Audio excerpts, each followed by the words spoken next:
Salut, ça va bien, j'espère. Moi, je vais bien par la grâce de Dieu. Bienvenue dans cette nouvelle vidéo de méditation de l'épître de Paul aux Éphésiens. Aujourd'hui, nous sommes dans le sixième et dernier chapitre et c'est la dernière vidéo sur ce chapitre parce que nous sommes déjà pratiquement à la fin. C'est parti. C'est bon, on peut continuer dans la partie du verset 18, pardon. Donc, on avait lu les différentes armes spirituelles déjà, les armes de Dieu. Et en finissant, il disait que la prière n'est pas citée explicitement ici comme une arme, mais je disais la dernière fois que c'est comme une arme, c'est aussi une arme, quoi. Ok, donc verset 18 dit, faites en tout temps par l'esprit toutes sortes de prières et de supplications. Veillez à cela avec entière persévérance et priez pour tous les saints. Je pense que tu parlais un peu de la persévérance dans la prière la dernière fois. Je sais pas si tu veux revenir dessus.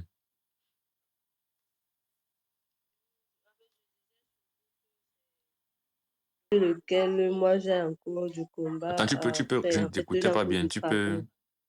Tu peux reprendre. Je disais que c'est, oui, je disais que pour la persévérance, c'est encore à ce niveau que j'ai du travail à faire.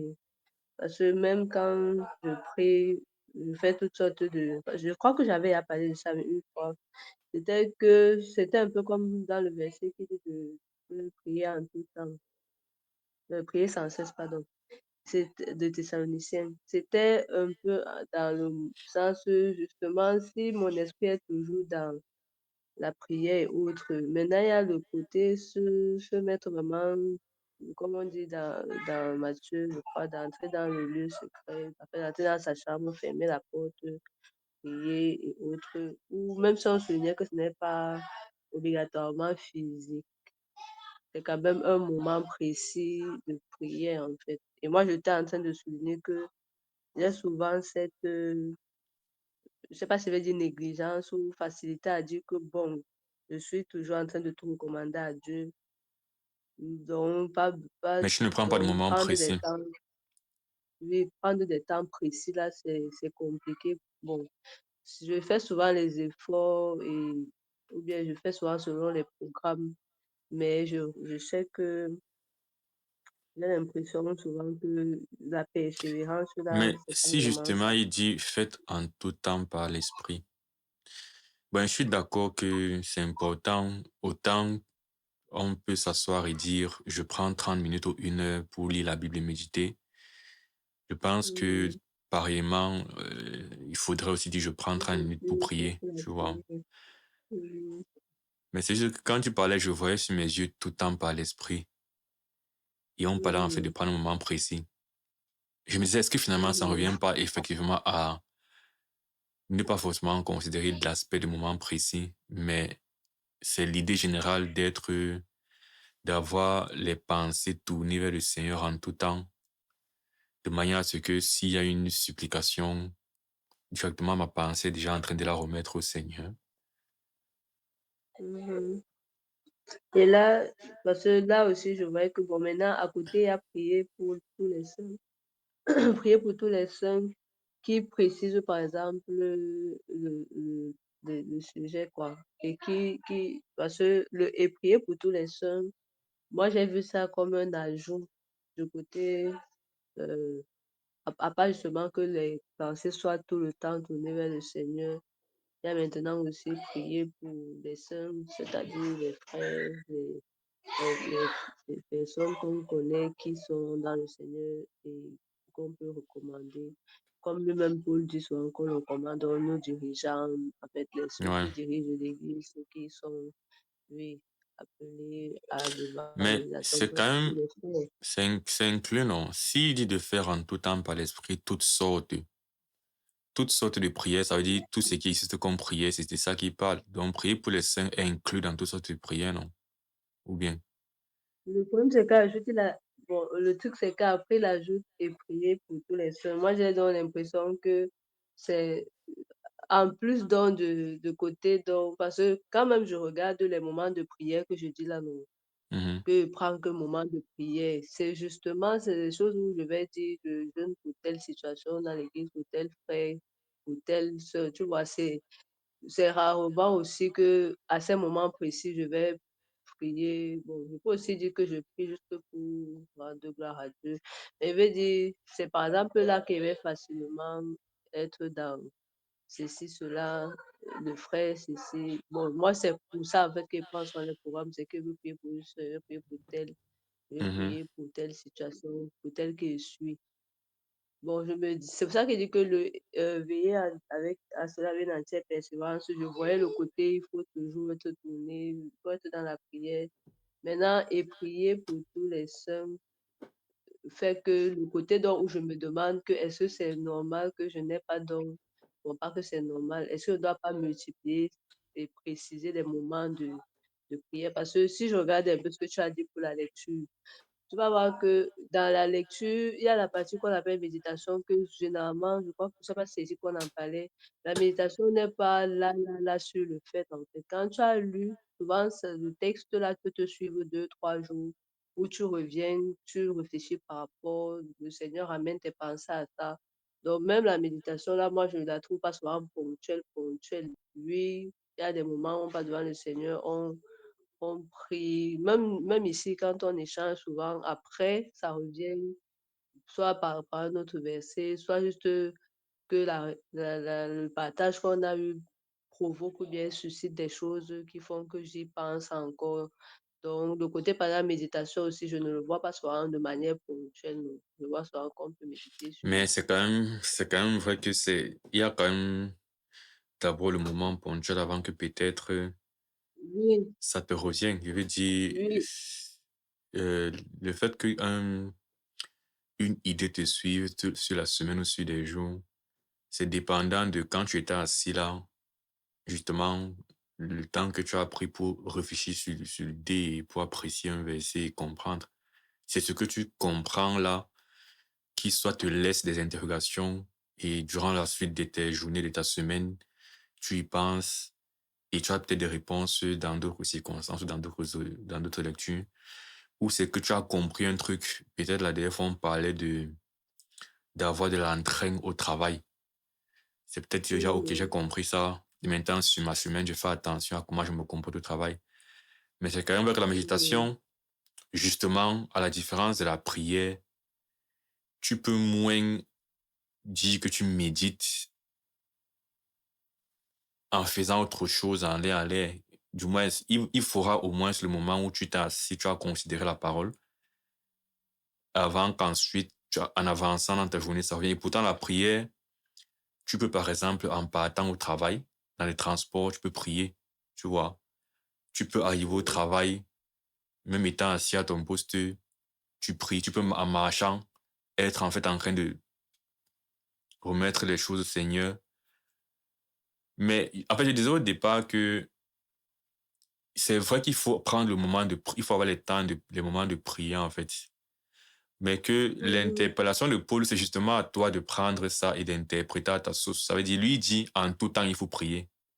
Tout en voulant dire que le matin, à 5 heures, quand tu cales 30 minutes, c'est un temps, ça compte comme un temps. Mais ça veut aussi dire que à oui, 14 heures, quand tu es en train de partir à la pause au travail, tu pries. Donc, c'est plus oui, vaste et maintenant, c'est à nous de nous organiser, non? Je voulais oui, faire un commentaire par rapport à et prier pour tous les frères. Parce que ce que tu dis en gros, c'est que, OK, tu vois l'élément en fait en tout temps, comme cet élément de on peut prier en tout temps. Et maintenant, quand il dit et prier pour les mhm, frères, tu vois un peu un côté de que bon, c'est justement quand je prends des moments précis que je peux aussi, ça fait plus sens d'avoir des mhm, moments en fait dédiés peut-être pour un frère et tout. Et c'est vrai, mhm, c'est l'élément de, comme il dit, c'est comme il a mis, met l'accent sur l'intercession, quoi. Bien que l'intercession entre dans mhm, toutes sortes de supplications. Mais je pensais à un langage, à l'épître aux Philippiens dans la salutation, où il y a cette même mhm, chose, où par exemple, il va écrire à l'église et puis il va pointer des personnes spécifiques. Attends, il dit Paul et Timothée, serviteurs de mhm, Christ, à tous les saints en Jésus-Christ qui sont à Philippe, et puis il dit aux évêques et aux diacres. Je Mhm. pense la dernière fois, je causais avec un frère, justement, il m'a dit que, mais finalement, Paul écrit alors à qui non? Paul écrit seulement aux évêques. Il a dit que non, il écrit à tous les chrétiens. Il m'a dit, mais pourquoi il dit ensuite, Mhm. virgule, aux évêques et aux diacres? Il dit que justement, il écrit à tous les chrétiens et les évêques et les diacres en font partie. Mais le fait de dire aux évêques et aux Mhm. diacres, tu as quand même l'impression qu'il met l'accent sur eux, éventuellement peut-être parce que il faut que eux spécifiquement, ils intègrent certaines notions, tu vois, mais ce qu'il dit en fait concerne tout le monde. Donc, prions Mhm. toute supplication en tout temps. Et effectivement, il met devant que, parce que tu peux aussi naturellement comprendre qu'il parle de mes sujets personnels quand il fait toute supplication. Et je suis en train de dire que, mais Mhm. si je prie pour un frère, c'est une supplication que je fais à Dieu, en fait. Je demande un truc à Mhm. Dieu, même si c'est pour un frère, donc ça rentre. Mais c'est que quand on dit prier pour les frères, c'est comme pour toute chose, quand on parle vaguement, tu peux moins être précis sur certaines choses. Donc parfois, c'est bien de parler en général et de donner des exemples précis, ou bien de mettre l'accent sur des choses importantes. Donc, Mhm. Ok, mais par oui. rapport au moment de prière, je te rejoins un peu pour dire que, pareil, j'avoue que ma vie de prière régulière se résume beaucoup plus à la prière que je vais faire le matin. Et souvent, je la fais pour remettre la journée au Seigneur et pour demander la compréhension, pour comprendre la parole et pour lire la parole. Mhm. Et après, Mhm. peut-être, je vais prier par rapport à ce que j'ai compris. Ça, c'est ce qui est plutôt classique. Maintenant, le moment où je peux Mhm. dire que je prends le temps vraiment de prier, c'est si effectivement j'ai des trucs vraiment qui pèsent dans ma tête, non. Des situations qui pèsent dans ma tête, tu vois un peu. Et ça va Mhm. faire que ponctuellement, comme je vais dire que je vais prendre un moment de prière qui n'est pas lié à la méditation. Ce sera que je suis là, en fait, pour prier seulement. Mais ça, ce Mhm. n'est pas un truc que je fais régulièrement, justement. C'est un truc que je vais vraiment faire si vraiment il y a un truc qui est lourd. Mhm. Et ça fait donc effectivement que les moments où je vais peut-être prier pour les frères de manière générale, pas qu'un frère a dit prie pour moi, mais de manière générale, effectivement, ce n'est pas un truc qui est régulier dans ma vie, quoi. Mhm. Après, c'est vrai qu'il y a les groupes de prière, non? Mais je parlais effectivement Oui, d'un point de oui, vue oui. personnel, ouais. Je suis là, oui. Mhm. Et effectivement, souvent, si peut-être je suis une exhortation, ou même avec les frères, on parle de prière et que je suis encouragé, je peux effectivement le faire, mais tu parlais un peu de persévérance. Le problème, c'est plus la persévérance, Mhm. tu vois. J'ai plus de facilité à Mhm. persévérer dans la méditation qu'à persévérer dans la prière, dans cet aspect de prière, comme on a train de dire, un moment dédié à la prière, quoi. Mhm. Bon, Bon, en tout Paul cas, nous rappelle encore qu'il faut moi, je me suis dit à un moment que ça va que venir avec le temps ou c'est avec les circonstances. Et moi, ce que j'ai aussi bon, ce que je remarque autour de moi, c'est que je ne sais pas si ça va jouer en tant que femme. Je remarque que les femmes arrivent plus beaucoup. Je ne sais pas si c'est pour dire que ça va aussi non, je influer. pense Je pas ne que sais ça pas, va peut-être avoir. elles ont plus de, Je vais voir que ça va elles ont avoir. plus de Pour moi, temps. c'est plus une question de comment tu as appris la foi, en fait, et ton entourage. Si tu as appris la foi dans un environnement où on met l'accent sur la prière, tu auras une vie de prière, non? Mhm. Si Non, tu es dans un non. environnement où on met Oui. l'accent sur la parole, tu vas plus, et c'est un peu mon cas. C'est que moi, quand Mhm. je crois, j'écoute beaucoup de prédications et on parle beaucoup de la parole et de s'attacher à la parole. Mhm. Donc, c'est un truc donc, que très Mhm. naturellement, j'ai pris. Et comme je disais, c'est un truc que je le fais plus régulièrement, tu vois. Mais Mhm. maintenant, dans cette parole, je vois la vie de prière, je vois qu'il est important de prier et tout. Mais Mhm. maintenant, dans mon entourage, il n'y a pas, là, il n'y a pas vraiment des débuts parce qu'aujourd'hui, bon, il y a mon entourage, il y a des gens qui Mhm. prient. On a des groupes de prière et tout ça. Mais maintenant, il faut un effort vraiment conscient. L'effort que moi j'ai fait au Mhm. début, tu vois, au Mhm. début, et même au début, je dirais qu'il y a aussi une question d'appétence, non? Parce qu'au début, je me forçais pas en fait à lire la parole. C'était plus Mhm. naturel et tu vois un peu Oui, le genre. Mhm. Mais il y avait quand même le Mhm. côté de se dire, OK, avant, je me levais pas le matin pour lire la parole, maintenant je le fais. Donc il y avait quand même un aspect conscient qui était que le temps de la parole. Maintenant, aujourd'hui, c'est mode de vie. Dans ma vie, c'est que je me lève, un des éléments que je dois faire dans ma journée, Mhm. c'est lire la parole. Or, la partie Mhm. maintenant, un des éléments, c'est prendre le temps de prier spécifiquement à 1 heure de la journée. D'accord, ok. Ça, c'est un Bien truc que ce n'est impliqué. pas là, oui. Et maintenant que dans mon entourage, il y a des gens qui prient beaucoup et je suis conscient de la prière, c'est maintenant un truc qu'il faut se forcer à faire, quoi.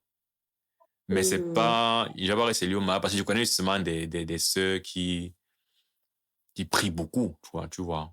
Mhm. Bon, plus dans le passé, qui n'étaient pas mariées, mais avaient déjà une vie de prière et tout ça. Parce qu'ils se mettaient dans un Mhm. environnement où on met beaucoup l'accent sur la prière. Mhm. Ok, ok. Mais bon, c'est comme pour les différentes sphères de notre vie. Les sphères où tu excelles, tu rends gloire à Dieu. Les sphères où tu as des manquements, bon, c'est à ça. Quand on lit comme ça, Mhm. là, ce sont les encouragements à veiller Mhm. justement. Il est en train de dire justement qu'il faut veiller à ça. Ça veut dire que c'est pas un truc qui est forcément naturel, non. Mhm. Quand il dit veiller avec entière persévérance, c'est pour dire que c'est un élément de la vie où il faut travailler. Comme d'autres passages vont Mhm. aussi encourager les gens justement à s'accrocher aux enseignements qu'ils ont reçus. Et comme peut-être toi tu Mhm. diras, moi facilement je veille, je persévère dans la parole. Quelqu'un d'autre dira aussi comment je prie. Et je connais des gens comme ça qui disent, moi je prie facilement, mais j'ai du mal en fait à lire la parole. Mhm. Et Mhm. aussi quand ils seront sur des passages qui encouragent au niveau de la parole, ce sera l'encouragement pour eux. Comme là, pour nous, c'est l'encouragement par Mhm. rapport à la prière. Mhm. Ah oui, oui. Ensuite, au verset 19, il dit, priez pour moi afin qu'il me soit donné quand j'ouvre la bouche de faire connaître hardiment et librement le mystère de l'évangile, pour lequel je suis ambassadeur dans les chaînes et que j'en parle avec assurance comme je dois en parler. Mhm. Ça c'est un passage que je partage souvent lorsque dans mes suivis, par exemple, on parle d'évangélisation. Je Mhm. prends le passage ici pour faire comprendre que lorsqu'on parle d'évangélisation et du fait que c'est le ministère de l'Église, Mhm. je dois me positionner en fait dans ce ministère. Et il y a différentes façons de le faire. Pour moi, il y a deux grandes façons. Il y a le fait d'être au front, donc d'être directement la personne qui délivre le message. Et mais il y a le Mhm. fait d'être en soutien. Ça veut dire que tu ne délivres pas le Mhm. message, mais tu soutiens la personne qui délivre le message. Et bon, moi, Mhm. j'explique souvent que un chrétien doit en fait s'impliquer dans les deux fronts, même si ça a des degrés Mhm. différents. Donc, dans ta Mhm. vie, normalement, si tu regardes à ta vie et ce que tu fais pour le Seigneur dans le cadre de l'évangélisation, tu dois pouvoir dire concrètement que voici une chose que je fais dans le cadre du soutien. Je dois Mhm. pouvoir dire concrètement que voici une chose que j'ai fait dans le cadre du front. Donc, est-ce que tu as une vie où tu ouvres la bouche pour parler en fait aux gens, tes connaissances, Mhm. ta famille, dans la rue aux inconnus, sur Internet, n'importe. Est-ce il faut qu'il y ait un élément, il faut dans ta vie. Je veux dire, si on est des chrétiens qui sont des chrétiens qui travaillent pour le Seigneur, non, dans le sens de l'évangélisation, Mhm. si tu Mhm. me dis que il n'y a aucune endroit de ta vie en fait où tu parles en fait à Jésus des gens, aux gens, où tu parles aux gens de Jésus, tu amènes les gens à la repentance, à la foi, eh bien, tu as un manquement concernant l'évangélisation. Et maintenant, Mhm.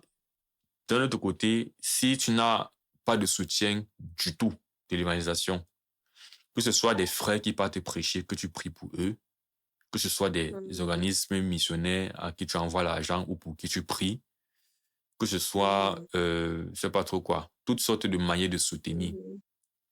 C'est aussi Mhm. problématique. Et donc, le Mhm. verset-ci est un bon exemple où tu vois que même l'apôtre Paul, le grand apôtre Paul, son ministère, en fait, il ne le fait pas seul. En fait, il est aidé par Mhm. les églises qui prient pour lui.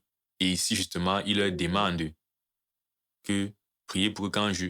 Il dit que quoi? Quand j'ouvre la bouche, qu'il me soit donné, en fait, de faire connaître hardiment et librement. Hardiment signifie quoi? Mhm. Mhm. Je pense qu'on va dire avec, je sais pas si je veux Ardeur, dire Est-ce que Ardeur commence par H? Non, Adima, c'est avec ADS. Maintenant, ADS, Ah, c'est A dièse, ok. comment? Oui, C'est comme hard en anglais qui signifie dur. ADS, ça sera plus dans le sens, bon, je ne vais pas dire largesse, mais total, oui, un peu dans une entièreté, une générosité. Donc, ADS, ça sera déjà, il y a beaucoup. Je sais pas comment dire ça plus Mais simplement. qu'est-ce qu'il y a avec mon navigateur ici? Ça pourquoi depuis un moment sur Google Chrome, la barre de recherche, c'est Yahoo, c'est pas Google. Ça m'énerve. J'ai tapé ADS là, ça me donne les trucs sur Yahoo. C'est que Yahoo n'est pas. Voilà, ADS, avec Google, ça apparaît directement. Qualité d'une personne, d'une action ADI. Moi, je veux. Bon, ADI signifie alors quoi? Bon Parce que c'est maintenant courageux. que je m'arrête même dessus. Sur moi, j'ai toujours pris ADS comme hard en anglais qui signifie dur. C'est maintenant que je me rends compte qu'en fait, c'est le français. Donc, peut-être ADS et ce n'est pas durement, tu vois. Mais quand je vois ici, c'est qui ose, quelqu'un qui est quelque chose, on dit de hardi, quelqu'un quelque chose en fait qui ose sans se laisser intimider. Synonyme, audace, audacieux, aventureux, intrépide. Ok, donc il y a un côté de le faire, comment on dit, boldly, avec audace. Donc ce n'est, bon, du moins sans timidité, non. Que je puisse prêcher en fait sans timidité. Voilà, je puisse en fait voilà, on dit qui ose agir en dépit des risques, des difficultés, qui ne se laisse pas intimider. Et donc, l'idée de dire que on a cette idée de l'apôtre Paul, j'imagine, que c'est quelqu'un qui pouvait dire faites-moi voir César, en mode je vais partir voir César, c'est juste dans l'intention de partir prêcher devant César, tu vois un peu l'empereur et tout ça. Mais d'un autre côté, tu le vois, il demande les prières pour pouvoir agir comme ça lorsqu'il est en train de prêcher. Et donc, c'est dans ce côté de le chrétien qui va prier et le Seigneur va exaucer et tout ça va concourir à ce que l'apôtre Paul soit efficace dans sa façon de prêcher. Et bien, ce chrétien a participé indirectement à l'œuvre de l'évangile, quoi. Donc, c'est souvent dans ce sens que moi je prends ce. Bon, c'est souvent dans ce cadre que je viens sur ce verset-ci où il demande les prières pour faire connaître l'évangile et librement aussi maintenant l'aspect de qu'il n'y ait pas de blocage à ce qui prêche l'évangile, non. C'est comme tu vas peut-être dire prier pour que peut-être je vais peut-être partir à un mariage où on m'a invité peut-être à un anniversaire ou à un événement, je pars voir le bébé peut-être de mon ami, voilà. Situation très réaliste. J'ai un ami qui a eu un enfant avec une amie, mais les deux ne sont pas mariés, donc ils ont eu un enfant au mariage. Et maintenant, ils m'invitent de venir rendre visite à l'enfant qui est né.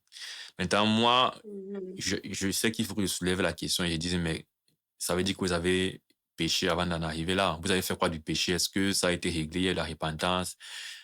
Quelle a été votre gestion du fait que le fait qu'il y ait un enfant maintenant signifie qu'il y a quand même eu la fornication, tu vois? Maintenant, c'est aussi une occasion, et peut-être je sais même déjà qu'ils n'ont pas géré parce que je sais que ce n'est pas des croyants. Donc, pour moi, c'est une occasion que je vois pour partir prêcher l'évangile. Mais il faudrait que quand j'arrive là-bas, il y ait une ouverture, tu vois. Donc, prier pour que, voilà, je puisse librement prêcher. Bon, c'est vrai que là, je mélange deux versets parce que je crois que dans un autre passage, il demande que les gens prient pour que il y ait une ouverture, en fait, un truc de ce genre. Je sais qu'il y a une autre épître où il fait le même sujet de prière et il parle d'ouverture, un truc de ce genre. Mais c'est la même idée, c'est le fait que prier pour que les conditions soient réunies au moment où je prêche, soient réunies pour que, au travers de moi, l'évangile soit prêché et compris.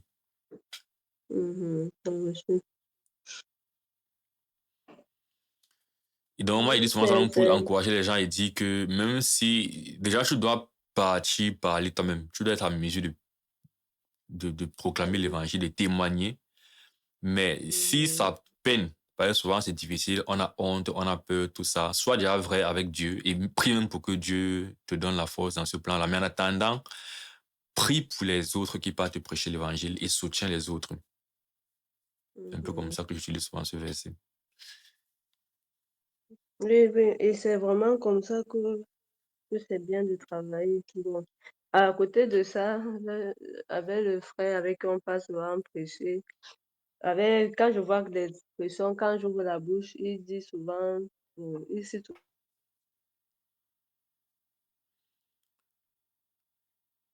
notre passage, il dit que même moi-même, et ça me fait aussi penser au verset qui dit que l'évangélisation, c'est pas par des discussions d'arguments, non. C'est, bon, pas que par les discussions d'arguments, que ce n'est pas seulement une question d'argumenter, mais c'est aussi une Non, c'est pas question ce de ce qu'il dit. qui vient Il de dit Dieu. c'est pas une question. Tu parles de ce que Paul dit ou bien de ce que le frère a dit. Paul. Non, Paul ne dit pas que c'est pas Donc, question ça ne d'argumenter s'appuie parce pas que sur les Paul, discours persuasifs. voilà. Du coup, le problème n'est pas l'argumentation Oui. parce que Paul est le plus grand argumentateur.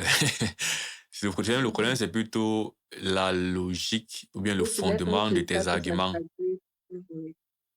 Non, ce qui veut dire Mhm. que argumenter, et justement, parlons-en, je ne suis pas d'accord avec les gens qui pensent que argumenter est problématique en soi, puisque Non, c'est ce que la Bible passe le temps à faire. La Bible passe la le temps question à n'est pas argumenter que, pour qu'on comprenne. Si oui, tu la question argumentes, n'est si tu pas te bases sur le d'argumenter. fait qu'en argumentant, quelqu'un va comprendre la vérité. Donc, je ne veux pas dissocier, Oui, moi, argumenter, en fait, et le fait que quelqu'un comprenne la vérité, et soit même touché par la vérité. Parce que s'il ne comprend pas ce que je suis en train de dire, si ce n'est pas clair et compréhensible, alors il n'y a pas d'action spirituelle derrière. C'est dans ma capacité à... C'est pourquoi quand Paul équipe était hébreu, qu'est-ce qu'il fait dans l'hébreu? Il est en train d'expliquer davantage la supériorité de Christ par rapport à l'autre. Il prend des exemples, il prend des trucs. Il n'est pas en train de faire un truc qui est Chanel, en fait.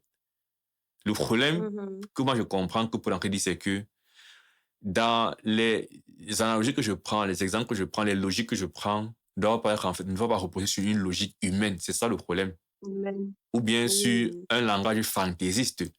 Si je veux te véhiculer que Jésus est mort à la croix pour toi, il dit, ne commence pas à te baser sur le fait que j'ai utilisé un langage soutenu de Shakespeare et par là, il y aura du poids sur... C'est ce qu'il veut dire, c'est que c'est pas ces choses, en fait, là, qui font que le truc passe. Il dit, c'est, pardon, il parle de la simplicité, en fait, du langage et pas les artifices mhm. de la...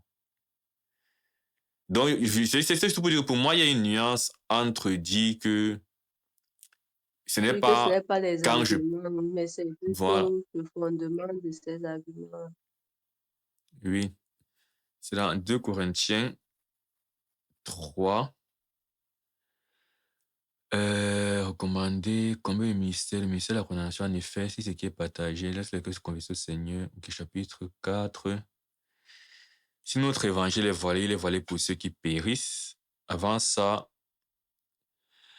voilà, 2 Corinthiens 4, verset 2. Nous rejetons les choses honteuses qui se font en secret. Nous n'avons point une conduite astucieuse. Voilà, astuce.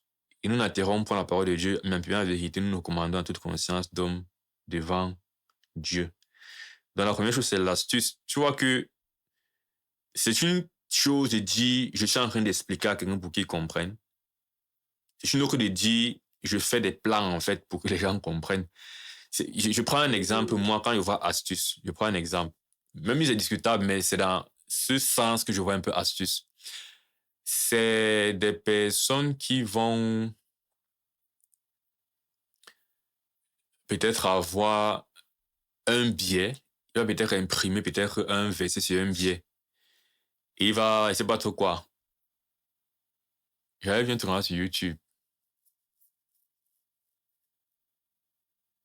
Bon, vraiment, des astuces, non. C'est que tu emploies des stratégies, ou bien quand les gens, même ça c'est discutable. Mhm. Même les simples astuces comme quoi tu racontes des choses qui ne se sont pas passées, mais qui peuvent, en fait, qui ne sont pas des témoignages vrais, mais qui peuvent conduire quelqu'un à comprendre de quoi tu parles. Mais c'est pas que tu as vécu, c'est pas que ça a été fait, c'est juste que bon, tu le dis aussi pour convaincre, quoi. C'est aussi Ou une bien, par astuce. exemple, oui, et là, carrément, c'est même la limite du mensonge, ça. Oui, il y a les gens Mais qui, ou bien tu vas justement, tu utilises une sorte de mensonge pour, pour- Ça me rappelle, certains oui, comme francs ça, parlent tu souvent de as- ça. Que si c'est que mon. Parce oui, qu'il y a un passage où Paul dit que notre injustice établit la justice de Dieu. Et souvent, on blague pour dire que les mhm, gens vont prendre ça et dire que bon, je vais mentir pour que les gens se convertissent, qu'en étant injuste. Tu mhm, vois un peu le genre. mhm, Oui, effectivement, ça, ce serait justement une erreur. Parce que, oui, c'est même un bon exemple. C'est que si je te dis la fin justifie les moyens, je dis l'essentiel, c'est que la personne mhm, comprenne. Et du coup, tu as un peu des mhm, moyens qui ne sont pas vrais ou bien une attitude qui mhm, n'est pas bonne. Par exemple, je pense au fait que dans 2 Corinthiens, tu sais, Paul parle un peu des autres apôtres, en fait, qui se disent apôtres. Et il y a cette concurrence entre lui qui est vrai apôtre et les autres qui se disent apôtres, mais qui vont marcher sur les Corinthiens. Et ces gens, parfois, je mhm, ne sais pas si c'est des vrais convertis, mais qui ont de mauvaises habitudes, ou ce sont des faux qui usurpent la place d'apôtres.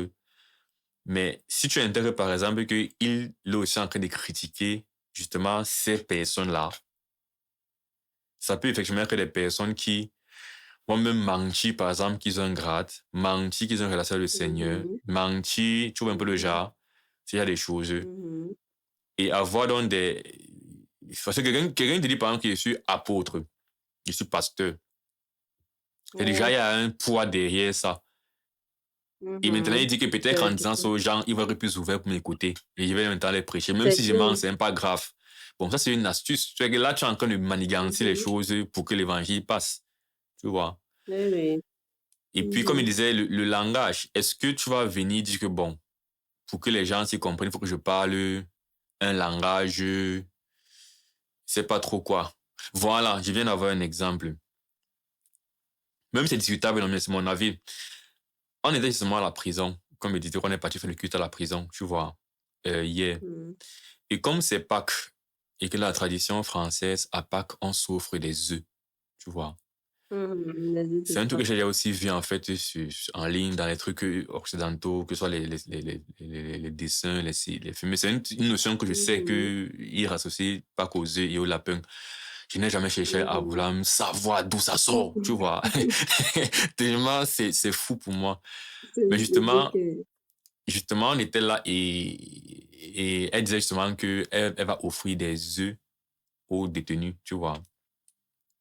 Bon, c'est mhm, pas mauvais, problématique. C'était c'était mhm, des petits chocolats, mais en forme d'œuf. Tu vois un peu le genre. mhm, Bon, et c'était même moins. En fait, quand j'ai vu à quoi ça ressemblait, pour moi, c'était moins grave. Mais c'est que quand on en parlait, tu vois, elle m'a dit, je vais leur offrir mhm, des œufs. mhm, Et je me suis dit, mais les œufs, c'est pas un truc que justement les païens associés à Pâques, mais qui n'a rien à voir avec la Pâques, donc avec la mort du Christ et tout mhm, ça. Elle dit oui. Après, elle m'a dit un truc du genre, mais c'est dans la tradition. Elle m'a dit, je crois, catholique. Qu'il y en a qui sont catholiques et dans la mhm, religion catholique, ça passe. Et pour moi, ça semblait un peu du genre, si les gens, justement, ont détourné l'essence d'un événement hautement spirituel et ont fait des mhm. erreurs avec ça, pour moi, dire que je vais On ne peut venir pas se m'appuyer blâmer sur sur ça. l'erreur là pour atteindre, Mhm. pour moi, c'est un peu comme une astuce, tu vois un peu le genre. Mais Oui, c'est après, comme ça. je suis en train de dire, c'est discutable parce que parfois, il faut aussi essayer d'atteindre les gens où ils sont pour arriver à l'évangile.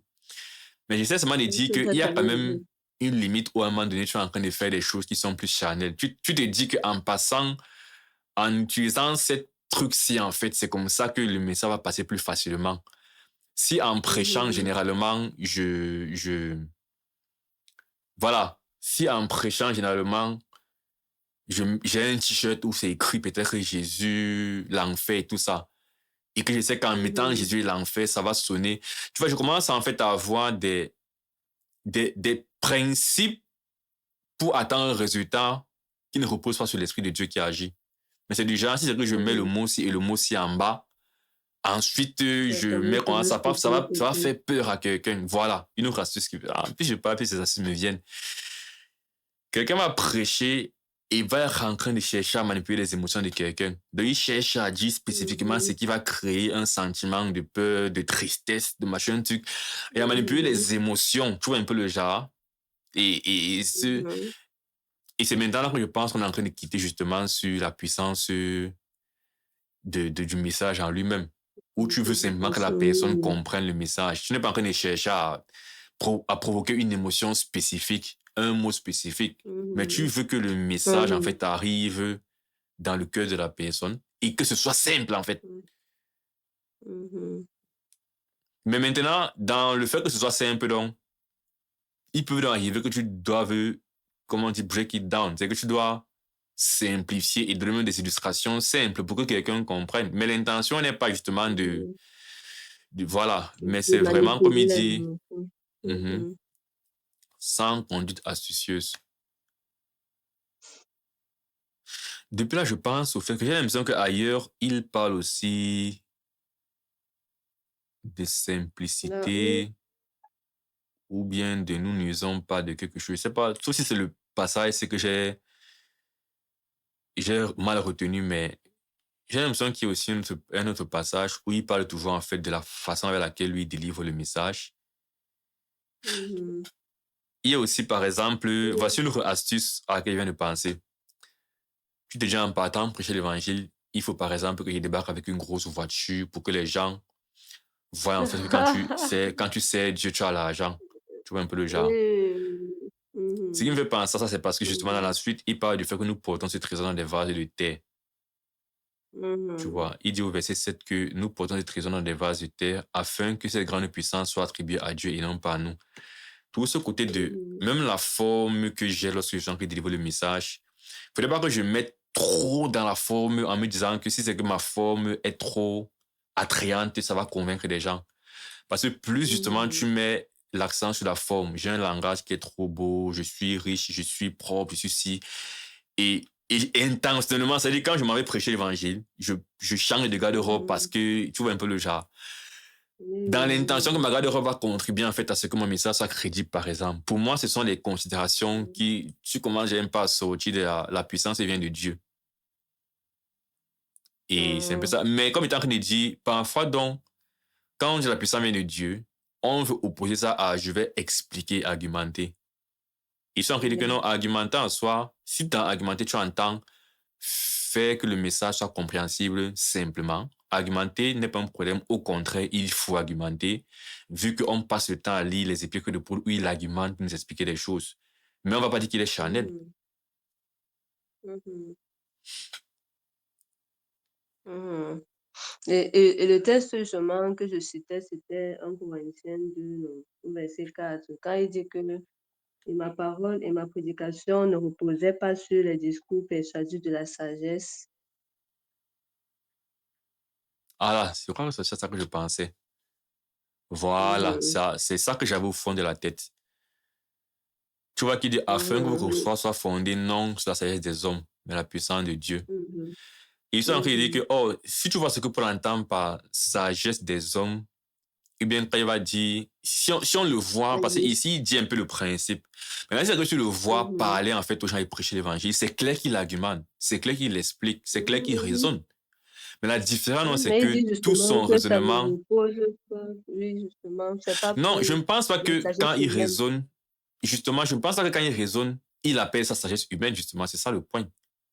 Parce que mon problème, c'est que Mhm. les gens vont dire, toi, chrétien, c'est pas comme tu es en train d'expliquer là que ça va faire quelque chose. Ils sont en train de dire, non, si c'est que j'explique selon la sagesse de Dieu, eh bien, c'est ce qu'il faut faire. Parce qu'il Mhm.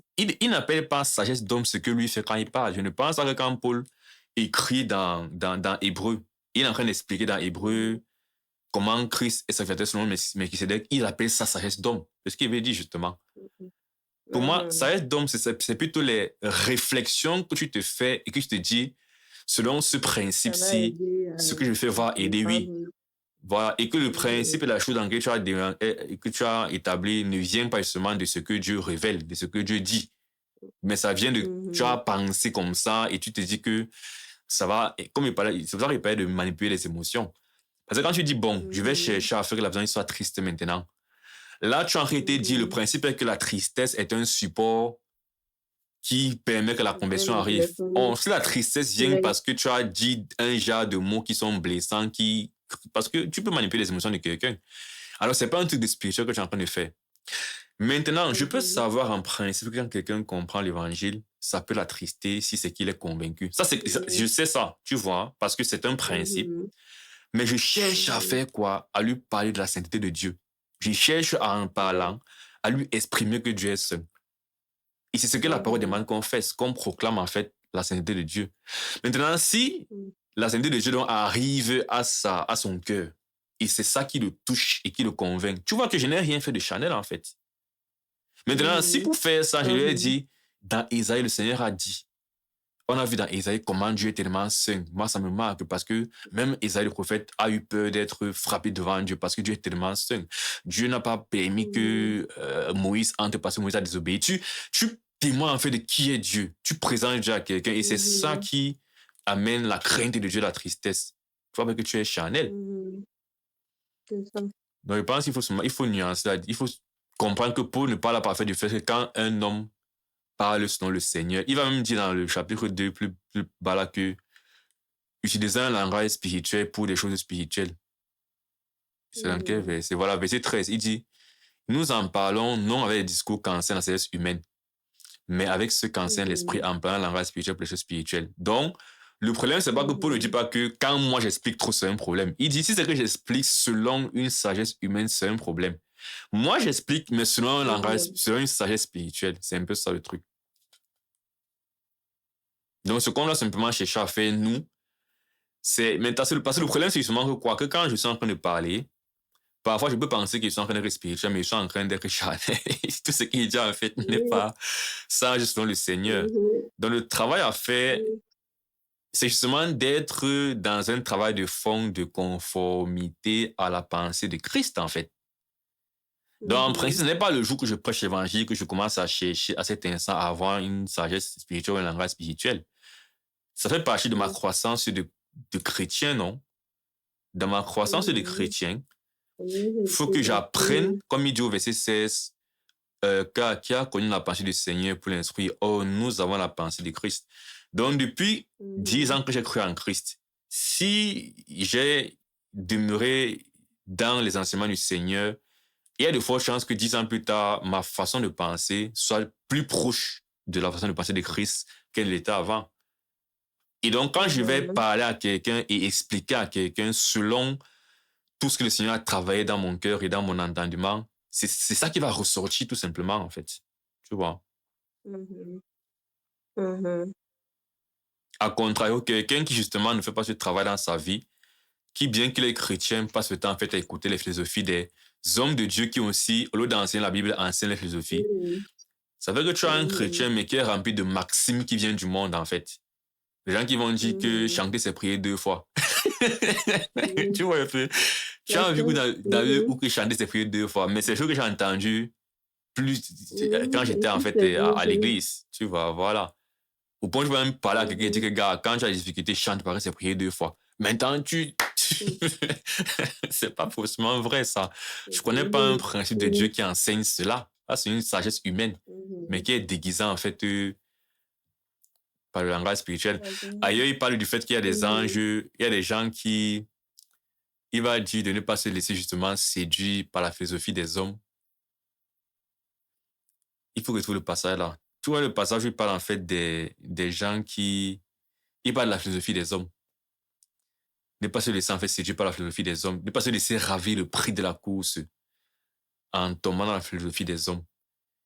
Et je sais pas si c'est le même langage qui Mhm. parle des gens qui, sous une apparence d'humilité, en fait, adorent les anges, un truc de ce genre. Donc, si on peut voir les deux passages avant de continuer pour finir sur ce point-ci. Tu vois les passages dont je parle. J'essaie de voir l'autre, je ne sais pas trop. Donc, l'apparence d'humilité, là, c'est dans Colossiens 2, où tu parles de ravir la course, à partir du Oui, verset 18. tu as dit c'est dans quoi, hein? Colossiens 2, 18. Colossiens 2. Qu'aucun homme sous une apparence d'humilité et par... Ah, c'est exactement ce passage. Qu'aucun homme sous une apparence d'humilité et par un culte des anges ne vous ravisse à son gré le prix de la cause, tandis qu'il s'abandonne à ses visions et qu'il est enflé d'un orgueil par ses pensées charnelles. Bon, ok, ça c'est la partie ange, Mhm. tu vois. Mais bon, c'est un Ouais, peu la c'est même un peu. idée, parce que lui, ce qu'il lui va véhiculer ne vient pas de Dieu. Mais maintenant, il a l'apparence d'humilité. Il y a une certaine piété, Mhm. apparemment. Mais maintenant, bon, quand il dit par exemple qu'il était des anges, comment tu comprends ça? Bon, moi, je vois dans ça le fait en fait, d'être adonné à des esprits, bon, pas des esprits, donc, d'avoir toujours oui, des esprits vers qui on se tourne pour dire qu'il y a telle chose, il y a telle chose, mais pas qui viennent de Dieu, non. Ça peut être que le- la bénédiction, je sais pas comment expliquer ça. Je suis en hypoglycémie. Je vais prendre une barre de chocolat. Mais oui, je pense que le culte Mhm. des anges, c'est comme dans 1 Timothée 4, au début là. Il dit que l'Esprit dit expressement que dans les derniers jours, plusieurs abandonneront la saine doctrine et vont s'attacher aux esprits des démons. Et quand il continue, il Mhm. dit en fait que par il y aura l'hypocrisie des docteurs qui, ah, vraiment, je ne suis plus très fin dans mes passages. Mais pour dire que le culte des anges, en fait, c'est ça. C'est, comme je dis toujours non, c'est que quand on parle d'esprit, en fait, dans la Bible, on parle de raisonnement, en fait. Et maintenant, le raisonnement, Mhm. c'est soit il vient de Dieu, soit il vient du diable. Et Mhm. la version la plus grave du combat spirituel, la plus avancée, c'est quand ce n'est pas seulement une réflexion qui n'est pas de Dieu, genre un humain, un raisonnement charnel, mais c'est quand il y a littéralement un Mhm. esprit qui est derrière la Oui, c'est réflexion en une question. autorité. Et Mhm. c'est un peu ça qu'il dit dans, attends, je vais trouver 1 Timothée 4, verset 1. L'Esprit dit expressement que dans les derniers temps, quelques-uns abandonneront la foi pour s'attacher à des esprits séducteurs et des doctrines des démons. Donc, on parle d'esprit. Et c'est ça, les anges. Les anges, ce sont les esprits, en fait. Les Mhm. anges déchus, ce sont les démons. Doctrines des démons. Maintenant, pas l'hypocrisie de faux docteurs portant la marque de la fétrissure, prescrivant de ne pas se marier. Donc, quand on voit à quoi ressemblent concrètement ces esprits de démons et ces esprits séducteurs-là, c'est pas des démons que tu vois physiquement. C'est des êtres humains qui vont Mhm. enseigner des doctrines comme ne pas se marier, s'abstenir d'aliments que Dieu a créés pour qu'ils soient pris. Genre, si tu manges le porc, je vais passer en enfer. Non, c'est des faux évangiles, tout ça. Mais c'est inspiré Mhm. par des esprits par derrière. Et ce sont Mhm. des anges. Donc, pour moi, je crois que c'est ce qui dit, quand il dit le culte des anges, c'est effectivement des personnes qui eux-mêmes sont dans des croyances qui viennent justement des esprits, donc qui ne sont pas des dieux, donc des anges déchus les ont séduits en fait. Et Mhm. maintenant, pendant qu'ils ont des croyances à gauche comme ça là, ils viennent maintenant vous enseigner ça. Et maintenant, si vous croyez à cela, eh bien, vous vous éloignez de la vérité parce qu'il dit vous ravissez le prix de la course. Le prix de la course, c'est que c'est Mhm. l'évangile qu'on t'a prêché avec la récompense qui à la fin, je te détourne de ça, et bien, il t'a ravi ce prix-là. Mhm. Mais donc, et pour moi, ce sera encore ça justement un exemple de langage d'homme. Parce que du coup, il aura une logique, il aura un principe, il aura une façon. Pourquoi dans ma tête j'avais philosophie dans ce passage? Sauf si c'est dans une reversion que j'ai vu le mot philosophie, mais parce que même quand il tape sur ChatGPT, le passage lequel il me Mhm. montre, c'est ce passage de Colossiens 2:8. Non, peut-être que c'est Ou alors, j'ai peut-être écouté beaucoup de gens aussi en parler en anglais de ce verset. En anglais, on dit peut-être philosophie. Let me check. Une dernière chose, Colossiens. Colossiens 2:8. non, Là, on est dans il a Colossiens combien? dit, on était 2-18, c'est ça que a dit que, ah oui, Ah, d'accord. mhm. D'accord, ok. Voilà. Prenez garde que personne ne fasse de vous sa proie par la philosophie et une vaine tromperie, Mhm. s'appuyant sur les traditions des hommes et sur les rudiments du monde et non sur Christ. Même chose. C'est comme Mhm. quand il va dire aux pharisiens que vous enseignez les traditions d'hommes aux gens, aux dépens de la loi de Dieu, non? Mhm. Il y a des gens Mhm. comme ça qui ont des traditions dans la foi même, comme étant en train de dire. que depuis qu'il est né, en fait, à l'église, il y a des choses qui sont carrées, mais qui viennent des hommes. Mhm.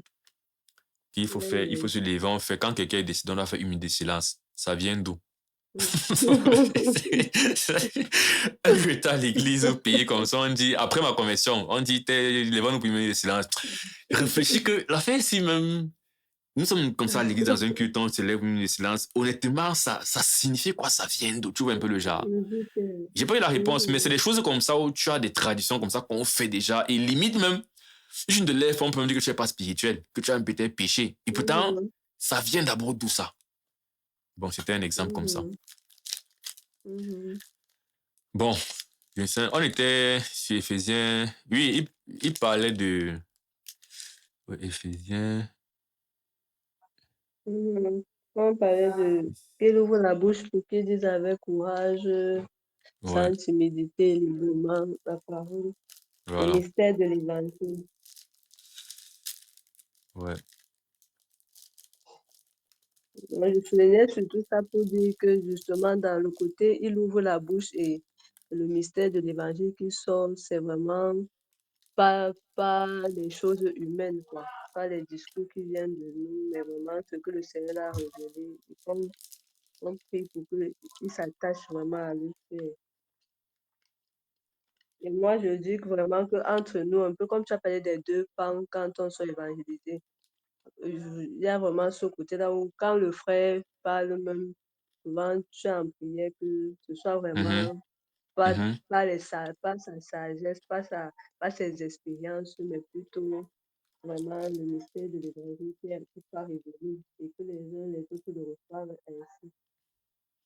Ouais, après, c'est pas pour dire aussi qu'il faut seulement citer les versets, mais l'idée, c'est que il faut que la logique que tu emploies Il pour faut pas véhiculer en fait la imiter ce vérité de que les Dieu, hommes font. voilà, soit une logique Mhm. soutenue par la pensée de Christ, que ce soit conforme à comment Dieu pense, Dieu voit, Dieu agit, Dieu opère.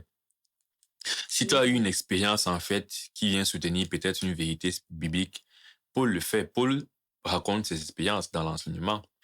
Il y a Mhm. les illustrations Mhm. qu'on peut faire. Je ne suis pas en train de dire que si tu ne dis pas la Bible, Jésus avait les paraboles et tout ça. Si c'est comme il était en train de dire, et c'est ça que dit la nuance, c'est que si dans Oui, l'intention de faire comprendre, tu dis même, imaginons par exemple telle chose, mais que tu es tout dans le oui. carnaval d'amener la personne à lui arriver à la vérité spirituelle qui est soutenue par les Écritures, ok. Mhm. Et donc, comme parfois dans la ligne peut être grise, tu peux ne pas voir quand tu franchis la ligne, Mhm. c'est là qu'il disait Mhm. que le plus important, c'est d'être rempli de la parole et de Mhm. la pensée de Christ. Parce que au début, bon, ça n'a même jamais été le cas. Mais j'avais cette appréhension quand il voulait commencer à prêcher. Je me disais, je vais dire quoi? Et je me rendais compte, en fait, quand je parle, je ne réfléchis pas en réalité. Parce que c'est juste que, Mhm. comme j'ai vraiment reçu l'évangile, et les trois, parce que j'ai commencé à prêcher vraiment peut-être 3 ou 4 après ma conversion. Au début, je faisais le freestyle, je parlais simplement aux gens comme ça, mais j'ai commencé à prêcher, j'arrivais pas dans la rue prêcher aux gens, peut-être 3 ou 4 ans après ma conversion. Mais ces 3 années-là, en fait, je lisais, j'étais dans la parole, l'évangile et tout, ce qui fait que je me rendais compte de quand je vais devant les gens que je ne réfléchis pas, en fait. Limite, si je Mhm. réfléchis, c'est justement quand je veux même déjà commencer à, c'est pas trop, à être peut-être trop fin, peut-être citer les versets et tout, mais par rapport à la direction, comment mener sur Christ, le véhiculer, comme c'est en moi, c'est là. Même si Mhm. on parle de la lune, on peut arriver sur l'évangile, tu vois. Mhm. Et je Mhm. pense que c'est un travail qu'on doit continuer à faire. Parce que je me rends compte que même aujourd'hui, que il y a toujours différentes façons d'arriver sur l'évangile. Et plus tu lis même la Bible, parfois Mhm. même tu lis, c'est même souvent ce que moi je fais. Et parfois je me donne le défi de réussir en fait à partir même d'un autre couloir pour arriver à l'évangile. Tellement tu peux voir parfois tu lis même une prophétie de l'Ancien Testament et tu vois encore en ça l'évangile, tu vois. Mhm. Donc, pour dire plus, en fait, tu te remplis de l'évangile dans la parole de Dieu et que c'est en toi. Plus, quand tu ouvres la bouche pour parler à quelqu'un, il y a quand même des garde-fous pour te maintenir. Maintenant, c'est pas Mhm. garanti. Tu peux, sur le coup, être charnel d'autres façons. C'est pour ça que la prière reste Mhm. importante. Que tu fais avant de prêcher, que les Mhm. frères font pour toi, comme Paul en train de dire. Mhm. Ouais, Paul Mhm. était plein de sagesse, mais il a besoin de prière. Pareil, même si aujourd'hui, on a une certaine compréhension de l'évangile, on a toujours besoin, en fait, que le Seigneur vienne, tu vois, mettre les paroles dans notre Mhm. bouche. Mhm. Et c'est cette synergie, non? Parce que quand je parle à quelqu'un, je parle de ce que j'ai reçu du Seigneur dans ma marche avec lui. Mais ce qui vient à l'instant T, parfois je ne sais même pas d'où un verset sort, par exemple, et je dis le verset. Et c'est là que le Seigneur est en train de Mhm. travailler avec toi, tu vois. Mhm. Mhm. Bien comme quand parfois on partage comme ça, là, je parle et puis on te dit que, ah, voilà encore le cessement, ça c'est que je ne m'attendais pas à ce que la connexion se Je fasse. vois, oui, oui, Voilà, et le Seigneur fait oui. la grâce comme ça, là, pou, l'idée vient. Bon, ok, continuons. Donc, euh, dans verset 20, pour lequel je suis ambassadeur dans les chaînes, Verset 19, 20. pour lequel je suis ambassadeur dans les chaînes et que j'en parle avec assurance comme je dois en parler. Comment tu comprends ambassadeur dans les chaînes si? Ambassadeur dans les chaînes. Bon, moi, je vois les chaînes dans le sens où il est encore dans le corps, non. Il est encore dans le corps mortel, mais eh bien, il est encore sur terre, il est encore dans le corps mortel, il est encore dans le monde, même s'il n'en est plus. Donc, il est ambassadeur dans cette ambiance ou bien dans cette disposition des choses-là. Et il doit donc travailler avec assurance. Il doit donc laisser que le Seigneur lui-même agisse au travers de la parole qui sort de sa bouche. Puisque ce ne sont pas les choses des hommes. Donc, malheureusement, il est quand même dans les chaînes bien. Donc, c'est vrai que physiquement aussi, bon, en tout cas, quand il écrit aux Éphésiens, il est encore en prison. Il y a aussi le côté que ça peut aussi être fort physiquement, il est aussi C'est ce qu'il dans la était en train de prison. vouloir te dire, c'est que je pense pas trop que chaîne c'est dans ce sens. C'est possible, tu vois, mais pour ça, il faudrait que Mhm. il est un peu le mot chaîne ailleurs pour signifier la chair. À ma connaissance, Mhm. non. Peut-être s'il avait dit tente, ok, parce que je sais qu'ailleurs il a utilisé la tente pour parler du corps mortel. Mais chaîne me fait d'abord penser à Mhm. la prison. Et là, je regardais un peu d'autres références où il emploie le terme chaîne. Mhm. Et dans Colossiens 4:3, priez en même temps pour nous afin que Dieu nous ouvre une porte pour la parole en sorte que je puisse annoncer le ministère de Christ pour lequel je suis dans les chaînes. Bon, c'est pratiquement la même chose que là j'ai dans Éphésiens. Par Mhm. exemple, 2 Timothée 1:16, il dit que le Seigneur répande sa miséricorde sur la maison d'Onésiphore car il m'a souvent consolé et il n'a pas eu honte de mes chaînes. Philémon 1:10, je te Mhm. prie, mon enfant que j'ai engendré, étant dans les chaînes, tu vois. Je pense que chaîne, c'est plus la C'est prison, le en fait fait. qu'ils soient en prison. Mhm. Ouais.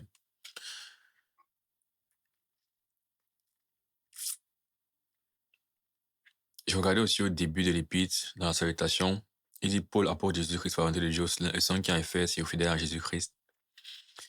Parce que je sais que souvent, ce n'est pas lui qui écrit ses épîtres, parce qu'il est en prison et c'est quelqu'un qui Mhm. vient et écrit à sa place ce genre de choses. Mhm. Donc, comme il a dit dans les Mhm. chaînes, c'est que éventuellement, il est en prison quand il écrit cet épître aux Éphésiens. Mhm. Ou ça peut aussi être chaîne comme un état général dans lequel il se retrouve souvent. Dans le sens que moi, dans ma vie, je passe souvent beaucoup par Mhm. la prison. Ça, Le fait de temps, mhm. ouais. Je suis quelqu'un oui, qui est souvent beaucoup, en fait, détenu à cause de Ah, Christ. la Ça peut être prison à l'un ou cause l'autre, de oui. ça. Ouais. Comme pour dire Mhm. que chaîne, ça va tout prison, mais bon, c'est soit littéralement, il dit dans les Mhm. chaînes parce qu'il est en prison à ce moment, ou c'est une description Mhm. de sa vie, une vie justement où il est souvent dans les péripéties où on l'enferme, quoi. Mhm. Attends, c'est pas à Éphèse qu'il était arrivé, il a gardé le business de la déesse Diana, et puis on l'a enfermé avec Silas en prison. Mhm. C'était pas à Éphèse. Mhm. Ça peut être la mort. Oui, la Ouais, déesse Diane. Le livre des actes. Oui, il doit être en prison. Après, je ne crois pas que ce soit cet épisode de prison spécifiquement, vu que là-bas, ça devait être son premier Ok, passage à ok. Éphèse. Et si, s'il écrit à l'église, c'est qu'il a déjà eu passage à Éphèse, l'église a eu à grandir, il écrit plus tard. Mais je repensais seulement au fait que, bon, c'est intéressant comme remarque. Si c'est que c'était à Éphèse qu'il avait été enfermé et qu'il écrit encore aux Mhm. Éphésiens étant en prison. Ça correspondra à ce qu'il dit, c'est que dans sa vie, souvent, il était en prison. Bon, alors, 21. Je suis dans quel chapitre là? Ah, je suis au chapitre 5. Bon, on revient au chapitre 6, 21. Apparemment, pour Dieu, il n'avait pas arrêté. Il avait seulement trouvé le trouble. Ah, et c'est où alors qu'il part en prison quand il avait Paul et Silas? Hmm.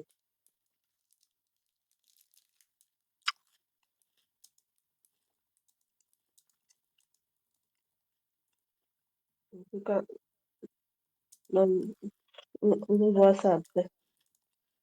Je disais que Bon, on continue alors. On mhm, continue verset 21. Comme d'habitude, j'ai pas mangé donc je suis en hypoglycémie. C'est pourquoi là, j'ai pris une barre de chocolat. c'est On va c'est finir par normal. manger. Ok. Mais je suis dans Tant que Timothée. vous étiez, hmm, 26. Afin que vous aussi vous sachiez ce qui me concerne, ce que je fais. Chichique, le bien-aimé frère et fidèle ministre dans le Seigneur, vous informera de tout. Tu vois, par exemple, là, s'il dit ce qui me concerne, ce que je fais, peut-être qu'ils ne sont pas en hmm, prison. hmm. Ok, je l'envoie exprès vers vous pour que vous connaissiez notre situation. Ou alors il est Non, en c'est vrai prison. qu'il avait, c'est ça, mais que c'est vrai qu'il avait des largesses en prison. Quand elle a demandé d'être reçue, c'était pas, on lui a donné des largesses en attendant. Ça veut dire qu'il avait la possibilité de vaquer, de monter, descendre, mais il était toujours en prison. Hmm. Ok, que la paix et la charité, avec la force à donner aux frères de la part de Dieu, le Père, et du Seigneur Jésus, que la grâce soit avec ceux qui aiment le Seigneur Jésus-Christ d'un amour inaltérable. À la fin, ce sont vraiment des mots de fin, quoi. Je sais pas si vous revenez sur le dernier verset là. Non, pas particulièrement.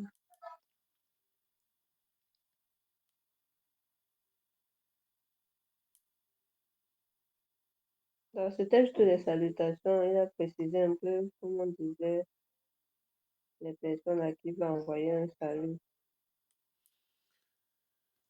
Euh, tu dis? Et, et que c'est juste à part Chichi à qui, en fait, qui va faire le lien.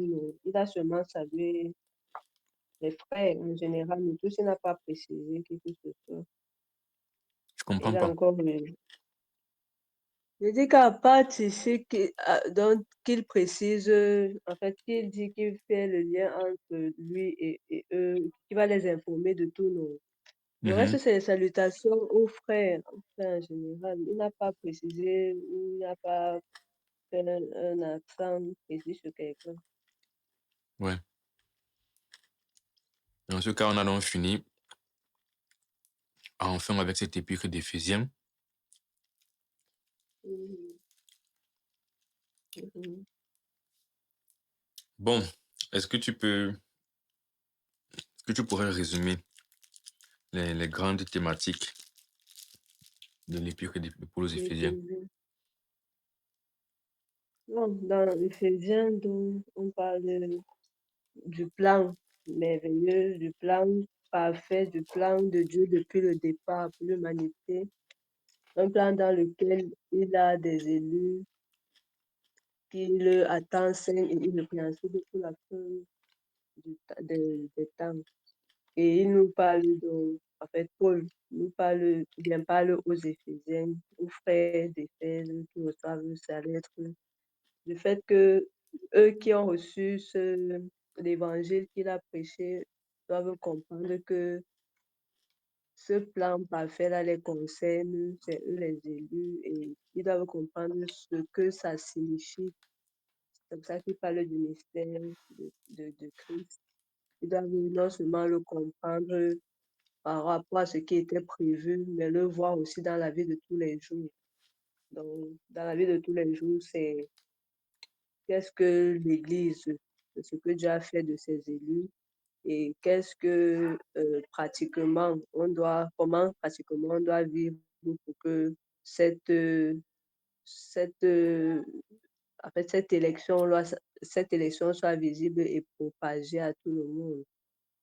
Et dans les derniers éléments, les derniers chapitres, justement, il donne les éléments sur lesquels on peut s'appuyer physiquement, spirituellement, pratiquement, pour rester dans cette course-là dans laquelle nous sommes entrés quand nous avons été choisis comme élus. Bon, voilà à peu près ce que moi je peux Ouais. dire. Bon, moi, je comprends tout ce que tu dis parce qu'on a lu ensemble. Je vais maintenant ajouter les détails dans chaque Oui, élément que tu as donné. Donc, tu as donné l'élément du oui, plan de Dieu. Donc, effectivement, c'est la notion de prédestination et les élus qui sont l'ensemble des croyants en Jésus-Christ, qui sont prédestinés à être conformes à l'image de Christ. Ça, c'est le plan que Paul leur révélait. Et ensuite, il va migrer vers le fait que eux qui ont cru à l'évangile, il faut qu'ils prennent conscience en fait que comme c'est un plan pour Dieu, eh bien rentrer dans cela s'accompagne de beaucoup de bénédictions spirituelles il les amène en fait à méditer, à rechercher en fait. Il y avait cette notion de je prie le Seigneur que vous grandissiez en sagesse, qui vous donne en fait la sagesse et l'intelligence pour comprendre richesse, largeur, tout ça qui s'attache à son appel. Donc il y a le fait que il y a des prédestinés qui sont semblables avec à l'image de Jésus-Christ. C'est un plan qui est défini et établi. Maintenant, pour rentrer à l'intérieur, il faut croire en Jésus-Christ. Tu prends le train et tu rentres et ta finalité sera que tu vas être conforme à Christ. Maintenant, la partie de l'Église, effectivement, il faut mettre les éléments dedans. C'est qu'il a donné un peu le make-up de l'Église. Il a dit dans l'Église, en fait, il y a des dirigeants qui ont été donnés à Christ, qui ont été donnés par Jésus-Christ. Il a cité les différents ministères, pasteurs, apôtres, tout ça. Il dit qu'eux, ils servent justement à l'édification de ce corps d'élus qui forment l'Église. Et avant d'arriver là-bas, il a fait une parenthèse sur son ministère et il a révélé un peu justement que le ministère de Christ, c'est justement cette unicité entre les païens et les juifs. Il dit que ce ministère, en fait, est que les païens et les juifs sont co-héritiers du royaume des cieux. C'était une grosse révélation, qu'il n'y a plus de barrière, le mur de séparation a été brisé. Donc, il y a cet élément qui revient souvent dans ces épîtres, qui est que ce message ne concerne pas une race. Ça concerne tout cœur qui va s'accrocher en fait à Jésus-Christ, indépendamment de ta race. Et donc, dans l'église maintenant, il y avait donc, ok, l'église a donc les différents membres, les différents dons que Jésus a donnés à l'église, dans le but de vous rendre justement ferme dans cette marche, n'est-ce pas? Ce sont les outils dont vous avez besoin mhm, pour parvenir à l'édification, à l'unité de la foi et à la statue parfaite de Christ et tout ça. Et maintenant ça c'est un peu, je crois, les 4 premiers chapitres où on parlait des choses mhm, spirituelles en l'air, mais qui sont vraiment importantes et qu'il faut rechercher. Et maintenant, il a dit, OK, comme on a donc compris ceci, il faut maintenant qu'on vive en conséquence, comme effectivement des personnes qui appartiennent à ces choses. Il a maintenant migré vers le comportement entre eux. Il faut qu'ils soient unis, il faut pas qu'il y ait des divisions, il ne faut pas qu'on voit des choses qu'on voit parmi les païens. Et je crois au chapitre 5, c'est de là qu'il parle de ces choses-là. Et à la fin, un exemple concret, c'était le mari et la femme qu'il a pris. Là, il y avait la Mhm. notion de pas de jalousie, pas de machin, pas certaines paroles, pas certains genres de problèmes qu'on doit avoir parmi vous. Mhm. Il y avait même le couple, il faut qu'un homme aime sa femme, que la femme se mette à son mari, etc. Et le chapitre ici qu'on vient de voir, il continue avec l'obéissance des enfants, donc toujours dans les choses pratico-pratiques. Obéissance des enfants, soumission des employés au boss, bref, bien vivre même en société. Et on est ressorti donc avec une vision plus générale spirituelle qui est que nous sommes dans un combat spirituel et nous avons des armes spirituelles que Dieu nous a données. Il faut qu'on les recherche pour pouvoir résister contre les ruses du diable. Et conclusion, Mhm. voilà un peu les grandes thématiques de l'épître. Et ça fait du bien de Mhm. pouvoir voir ça comme ça. Parce que j'ai l'impression maintenant que, parce que je crois que l'un des épîtres de Paul que je maîtrise le plus, c'est Romain. Parce que j'ai tellement lu et médité sur Romain. Il y a Apocalypse aussi. Mhm. Et là, Éphésiens, Mhm. maintenant, ça devient un truc que, parce qu'il dit maîtriser, c'est le genre, j'ai plus ou moins une idée de ce que chaque chapitre dit. Je vois un peu. Mhm. Il Mhm. y a d'autres épîtres que vraiment, il y a aussi un genre quand même que j'ai quand même une idée, mais c'est un peu flou. Il y a des épîtres que, ouf, Mhm. 2 Timothée, vraiment, parfois, je ne connais même pas la différence entre 1 Timothée et 2 Timothée, tu vois. Vas-y, Timothée. Donc, Mhm. c'est ce qui me plaît sur ces études, c'est que ça fait que finalement, si tu ressors, comme en méditant, moi, je fais vraiment l'effort de chercher les idées générales des chapitres et de revenir dessus Mhm. quand on revient à chaque fois de rappeler. Ça fait que, bon, on a une vue d'abord globale de l'épître. Et Mhm. tu vois, si plus tard je fais une étude biblique dans Éphésiens, j'aurai un bon fondement sur lequel continuer à Mhm. bâtir. Mhm. Donc, on continue alors à notre la prochaine fois non, avec Philippiens, si tu es d'accord. Tiens, oui, oui. Oui, oui. Ok, c'est 4 chapitres. Bon, D'accord. on a donc fini pour aujourd'hui. Si tu veux prier pour... Qui a prié au début? C'est toi ou c'est moi? C'était moi. Bon, je vais prier alors pour clôturer. D'accord. Ok, prions.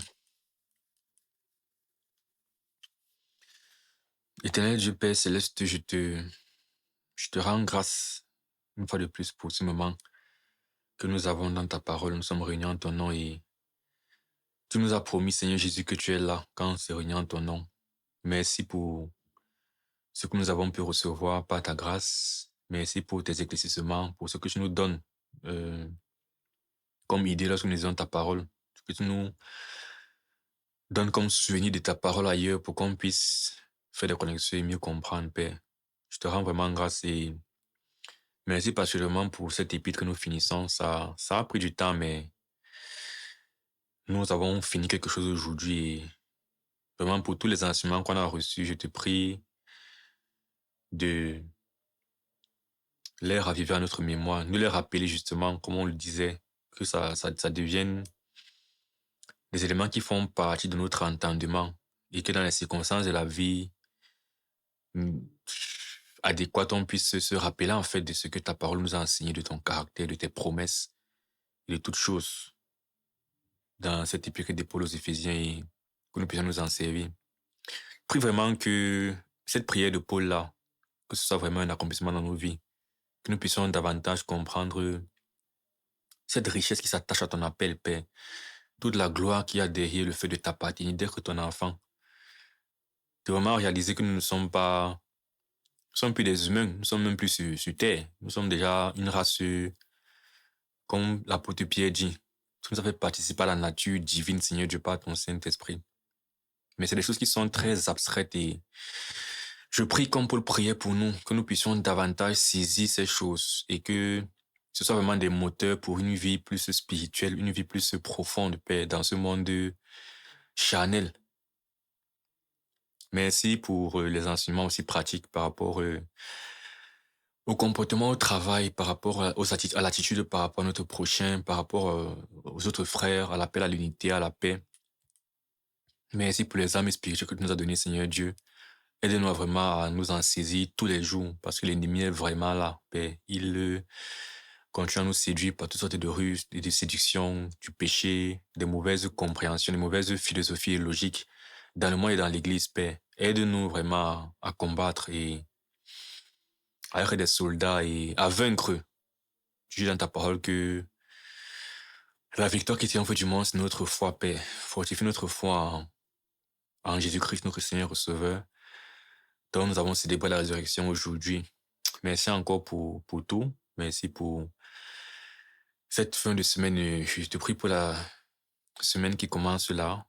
Viens et tiens-nous par la main et sois avec nous en toutes choses pour que nous te glorifions en tout ce que nous allons faire. C'est au nom de Jésus-Christ que nous t'avons prié. Amen. Amen. Ok, Ok. sur cette, je te souhaite un très bon début de semaine et Merci. Je suis aussi à en la train de prochaine, Dieu donc, voulant. Tu as combien de temps? 2 semaines. Ok, ok. Mhm. Bon repos alors. Merci. Toi aussi. Merci.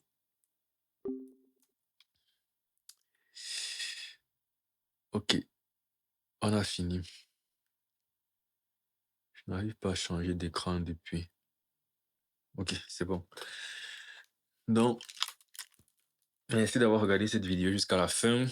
Et c'est la fin de cette série dans l'Épître de Paul aux Éphésiens, comme on a dit. Malheureusement, j'ai commencé à enregistrer nos partages au chapitre 4. Malheureusement. Donc, les 3 premiers chapitres ne sont pas dans cette série sur YouTube, mais vous pouvez les lire et j'ai essayé à plusieurs reprises de faire des rappels un peu dans les vidéos précédentes et aussi dans celle-ci, de quoi parler un peu chacun des chapitres, chapitres 1, 2 et 3. Mais dans tous les cas, vous pouvez lire votre Bible, c'est là. Mais comme je disais, souvent donner l'idée générale en fait d'un chapitre, remarquer la thématique globale autour qui est traitée dans un chapitre, ça aide à retenir. Quand tu as fini de lire un livre, tu es passé à autre chose. Ce qui reste, c'est les choses qui sont simples et flagrantes, comme les idées générales. Après, quel chapitre, quel verset spécifique faisait de quoi spécifiquement? C'est souvent quand tu reviens lire que ça revient clairement.